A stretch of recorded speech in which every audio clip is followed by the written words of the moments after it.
Vamos começar agora, capítulo 2, estatística básica do módulo 3, mercado de renda fixa do conteúdo brasileiro.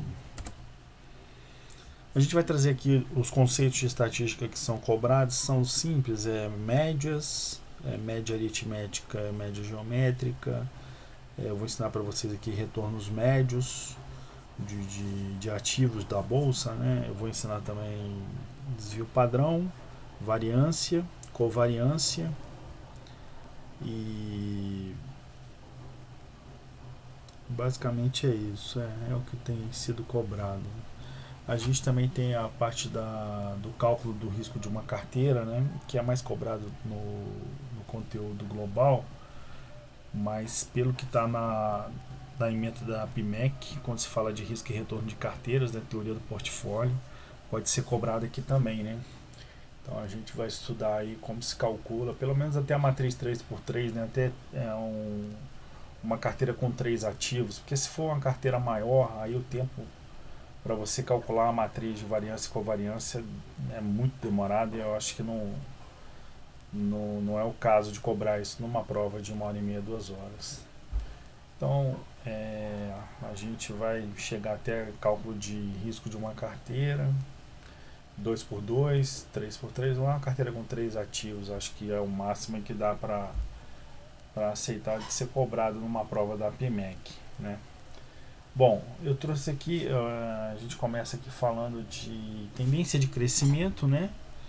E as estatísticas que a gente usa para dimensionar risco e retorno de ativos financeiros, né? Eu trouxe aqui o caso da Via Varejo, antigamente era VVAR3, só que agora é VIIA3 o ticker symbol, né? Só que como eu puxei desde 2016, ainda tinha o ticker antigo.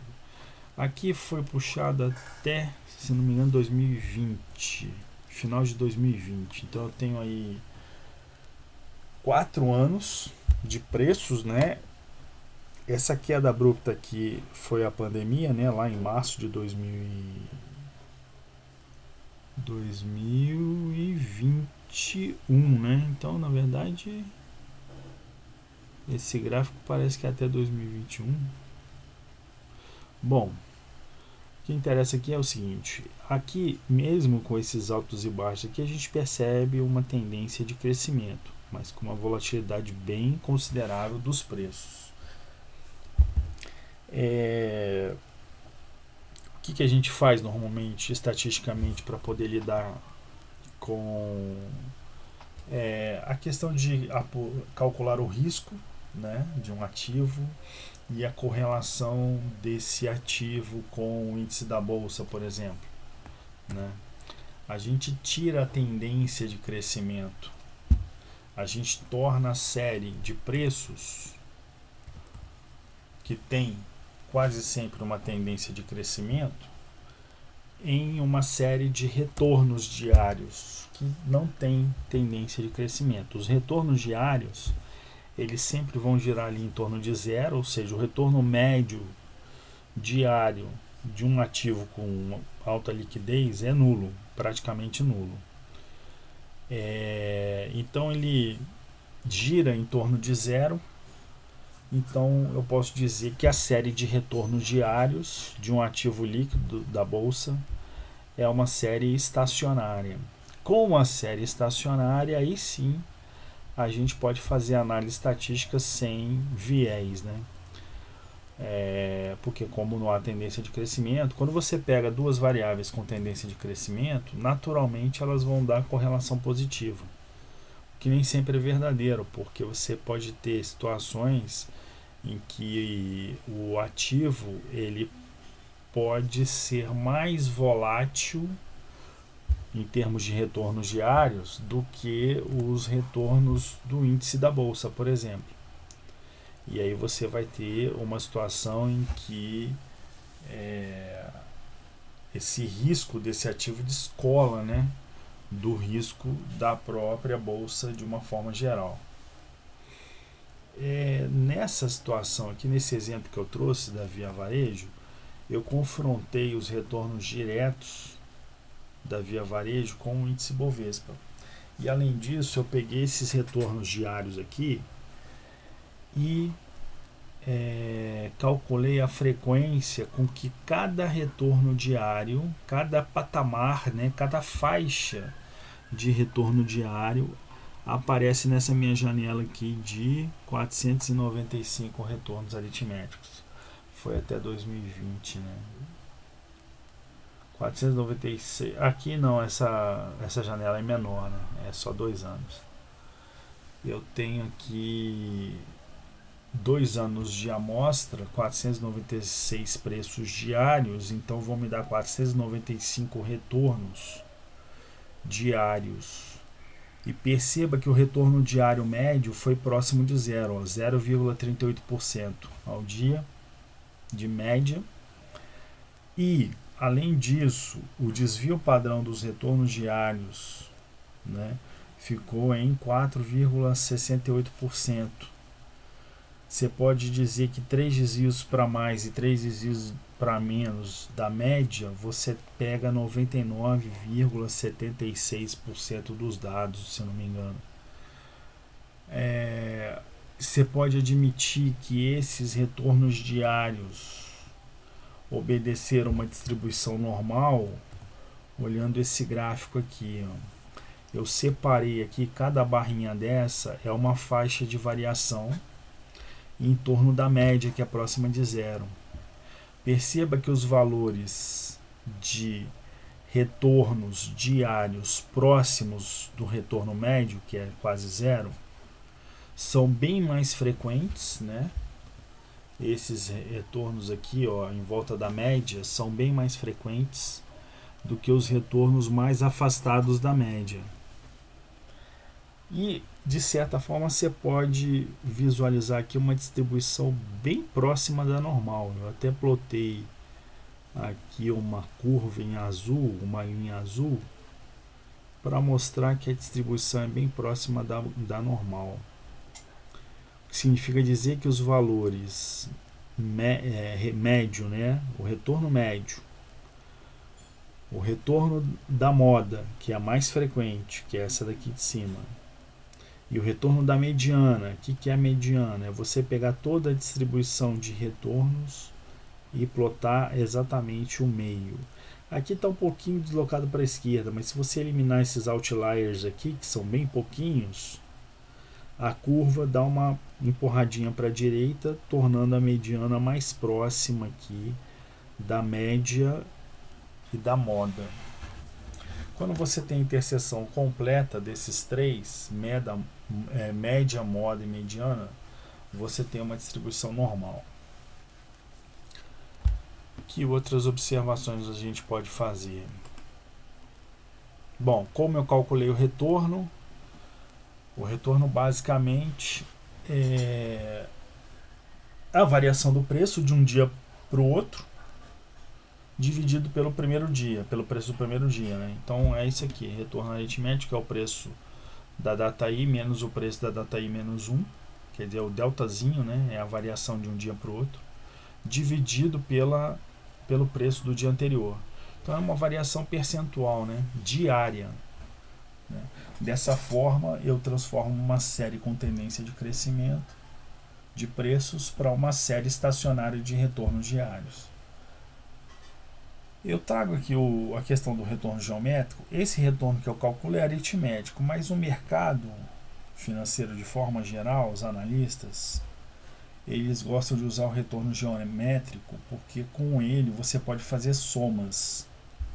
Com o aritmético você não pode fazer soma. O retorno de uma semana, por exemplo, não é a soma dos retornos da segunda, mais a terça, mais a quarta, mais a quinta, mais a sexta. Não é verdade. O retorno aritmético, para você saber o retorno da semana, você tem que pegar o retorno do último dia, do final do dia, com o retorno do final do dia da semana anterior e subtrair 1. Se for pegar a soma, você vai errar. Já no retorno geométrico, não. O retorno geométrico não é o mais preciso, só que ele facilita o cômputo dessas contas assim, de soma, né? Você pode somar os retornos diários. Isso facilita computacionalmente, né? Toda vez que você faz soma você consegue fazer que o computador vá mais rápido do que ele fazendo multiplicações. Porque na verdade o computador sabe somar, né? Ele não sabe multiplicar. O retorno geométrico é simplesmente o logaritmo natural da razão dos preços diários. Mas é só uma curiosidade. Isso não é cobrado, o retorno geométrico não é cobrado na prova da PMEC, não. Só o aritmético. A outra coisa é o dividendo, né? Você tem uma série de preços que já tem o pagamento de dividendos, né? Os dividendos incorporados no preço. É só você usar aqui a equação de baixo, a fórmula de baixo. Se não, você usa a de cima. Você pega os dividendos e soma com o preço, né?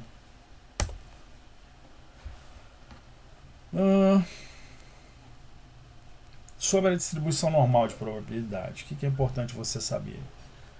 Que 3 desvios para a direita e 3 desvios para a esquerda, você está pegando 99,74. Eu falei 76 e eu errei, 99,74. 2 desvios para a direita e para a esquerda é 95,4%. E um desvio para a direita e para a esquerda da média é 68,26% dos dados, né?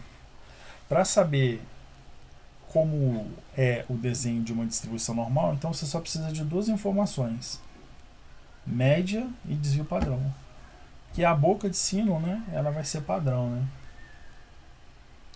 Média e desvio padrão. Como se calcula a média aritmética de retornos? É simplesmente o que é um valor esperado do retorno, né? Dado por essa notação aqui, né? Retorno esperado médio é igual ao somatório dos retornos observados, com i variando de 1 até n, dividido por n. Essa é a média aritmética. A variância é simplesmente o somatório do quadrado dos erros. O que é conhecido como erro? Erro é o desvio entre o retorno observado e o retorno esperado naquela faixa ali. Então você pega, para a variância vai ser o somatório dos quadrados dos desvios em relação à média, dividido por n-1, se eu estiver falando de uma amostra, dividido por n, se eu estiver falando de uma população inteira. Então a diferença é pouca, né? É irrisória. Quanto mais assintótica for a amostra, menor a diferença entre variância da população e da amostra. A assintótica é uma amostra grande. O desvio padrão ele é útil porque a variância para a gente tem quase nenhuma utilidade, porque ela não é da mesma ordem de grandeza do valor esperado, médio. Então o que você faz? Você pega a variância e tira a raiz dela para poder entender o desvio padrão como da mesma ordem de grandeza do valor esperado. Tanto é que você pode colocar na mesma reta o valor médio esperado com os desvios padrão à esquerda e à direita dele, entendeu? Então, ó, para gravar a fórmula de desvio padrão é a raiz quadrada do somatório dos quadrados dos desvios dividido por n ou n-1, se é a população ou a amostra. Por que eu pego os desvios ao quadrado e tiro a raiz quadrada? Ou seja, por que eu não fico só com os desvios sem elevar ao quadrado para depois tirar a raiz quadrada? Simples, porque se eu tiver desvios para a direita e desvios para a esquerda de igual tamanho, se eu não elevar ao quadrado, eu vou fazer com que o somatório faça com que um anule o outro. Que é soma mais um, subtrai um. Soma mais um, subtrai um. Aí eu vou estar errando. Se eu uso o quadrado, eu passo todo mundo para positivo. Depois eu tiro a raiz quadrada. Percebe? Então não é difícil você gravar o desvio padrão, tá? Bom, tem a variância e tem a covariância. A covariância, bom, o que é a covariância? A covariância é uma medida de covariabilidade entre dois ativos financeiros, no nosso exemplo. É influenciado, essa covariabilidade pode ser efeito do mercado como um todo, está influenciando todos os ativos, pode ser daqueles dois ativos estarem trabalhando conjuntamente pelo fato de estarem no mesmo setor, ou eles podem estar avaliando conjuntamente pelo fato de estarem fechando algum negócio de vulto, né? Como é que você determina a covariância? Vamos pegar aqui na prática um exemplo de 2 ações, 5 observações mensais. Plotei essas 5 observações em pares ordenados no plano XY do diagrama de dispersão ou scatter plot. Tá aí. Os 5 meses plotados. No eixo X, eu ploto os retornos da ação A. No eixo Y, eu ploto os retornos observados na ação B. O que acontece? O mês 1 está plotado aqui, que são 4% e 2%. O mês 2 vai para o outro lado, que a ação A dá menos 2% de retorno mensal e a ação B dá 3%. Depois a ação A dá 8% no mês 3, está aqui o 8%. E a ação B dá 10%. No mês 4, as duas vão mal em menos 4%. No mês 5, a ação A dá 4%. E da ação B dá 8%. Está aqui, mês 5. O que eu posso concluir? Se eu plotar os retornos médios das duas ações, ou seja, qual é o retorno médio de A? Vai dar 2%. Plotei. Retorno médio de B vai dar 3,8%. Plotei.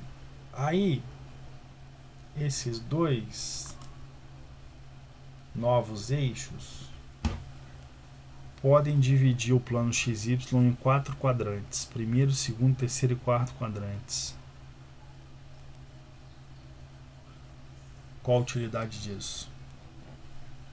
Se eu identificar que nos quadrantes 1 e 3, que são quadrantes mais e menos, a maior parte dos pares observados, dos 5 pares observados, 4 estão no quadrante mais e menos. Só um está fora. O que eu posso depender disso? Eu posso concluir que a covariância ela é positiva. Por consequência, a correlação também será. Ou seja, eu tenho aqui um conjunto de observações que me mostram que a relação entre as duas ações é uma relação positiva. O que me mostrou isso? Um diagrama de dispersão, sem nenhuma fórmula. Eu já vi aqui que a maior parte dos pares ordenados observados estão em quadrantes com sinais iguais, positivo, positivo e negativo, negativo, ou seja, primeiro e terceiro quadrante. Logo, a covariância entre as duas variáveis, entre os dois ativos, ela é positiva, tá? Isso aqui é importante. O valor da covariância não me serve de muita coisa, porque não tem a mesma ordem de grandeza dos meus outros itens. Quando eu apontar a covariância, a gente pode calcular a correlação e aí sim chegar a uma conclusão em relação ao valor.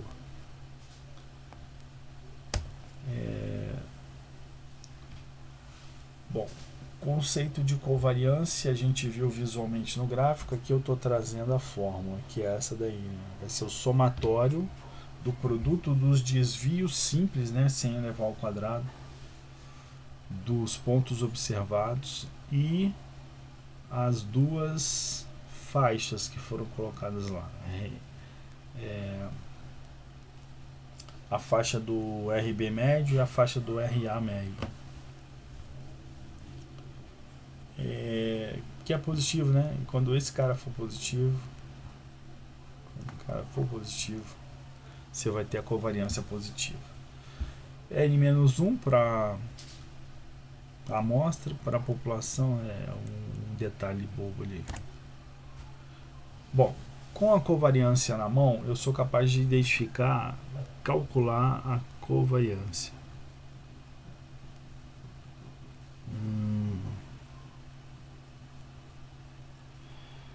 A covariância entre A e B vai ser a covariância entre os retornos de A e B dividido pelo... E aí a gente deixa por aí por enquanto, né? O que é importante saber? A correlação ela varia de -1 a 1. Covariâncias próximas de 0 são fracas e próximas de 1 a -1 estão bem mole. Estão bem fortes, né? A covariância próxima de 0 é fraca e nos extremos, né, -1 e +1, ela é bem forte.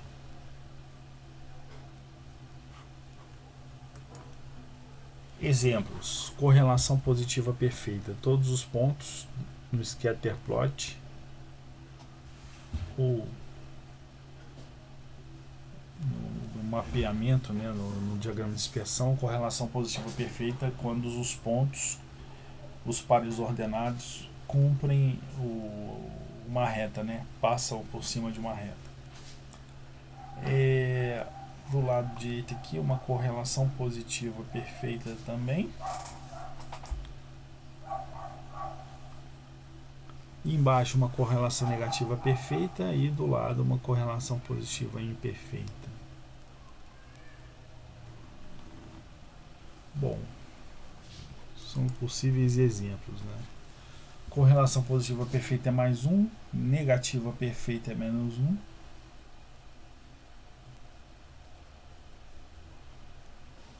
Bom, basicamente é isso, né? O que a gente faz é plotar uma linha que a gente chama de best fit, que vai ser aquela... Essa aqui é a regressão linear, né? É aquela que minimizará a soma dos quadrados das distâncias. Não, essa aqui não é na hora disso aí. Olha só, eu falei da VVAR, tá em azul aí, ó, retornos diários. E em vermelho o que é? É o IBOV. Percebe que o IBOV está menos nervoso que o VVAR? Importante saber. Outra coisa, você percebe que quase sempre onde sobe, o vermelho sobe, onde desce, o vermelho desce, significa dizer que a correlação é positiva. Porque se estivesse andando contrariamente, a correlação seria negativa. O beta da VVAR em relação ao IBOV é 1,46. Significa dizer que para cada 1% de aumento no IBOV, espera-se 1,47% de aumento no VVAR. E o contrário também é válido.